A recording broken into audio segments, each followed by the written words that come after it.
পর্যাপ্ত সরবরাহ থাকলেও চালের বাজারে আগুন। কেজি প্রতি বেড়েছে ৫ থেকে ৬ টাকা, সপ্তাহ ব্যবধানে বস্তা প্রতি বেড়েছে ২০০ থেকে ২৫০ টাকা করে। ভোজ্য তেলের শুল্ক কমলেও দাম লিটার প্রতি বেড়েছে ১১ টাকা। শীতকালীন শাকসবজির বাজার স্বাভাবিক থাকলেও চড়া দামে বিক্রি হচ্ছে সব ধরনের মুরগির দাম। বাজার নিয়ন্ত্রণে সরকারের মনিটরিং বাড়ানোর তাগিদ ব্যবসায়ীদের। মোহাম্মদপুরের কৃষি মার্কেট রাজধানীর চালের বাজারের সবচেয়ে বড় সরবরাহ থাকে এখানে।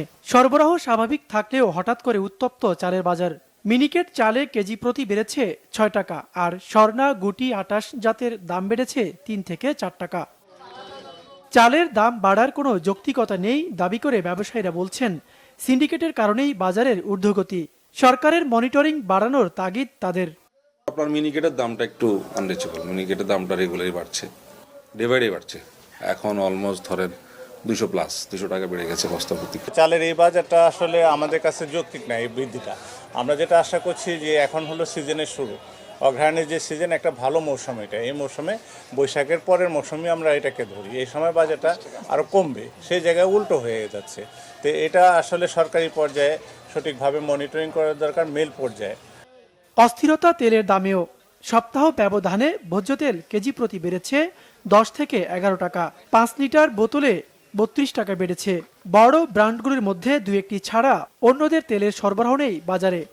আগের থেকে প্রতি লিটারে বাড়ছে হইলো ১১ টাকা করে। ৫ লিটার ছিল ১৮ টাকা, এখন হইলো ৮৫২ টাকা। তেল তো ৫ লিটার ছিল উনি ৮৫০, পরে আমি ৫ লিটার নেইনি, পরে আমি ৩ লিটার নিয়েছি আর কি, কারণ আমার ম্যানেজ করে তো চলতে হবে।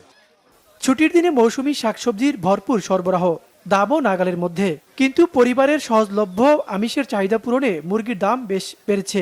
ব্রয়লারে কেজি প্রতি বেড়েছে ২০ টাকা, আর সোনালী মুরগিতে ৩০ টাকা।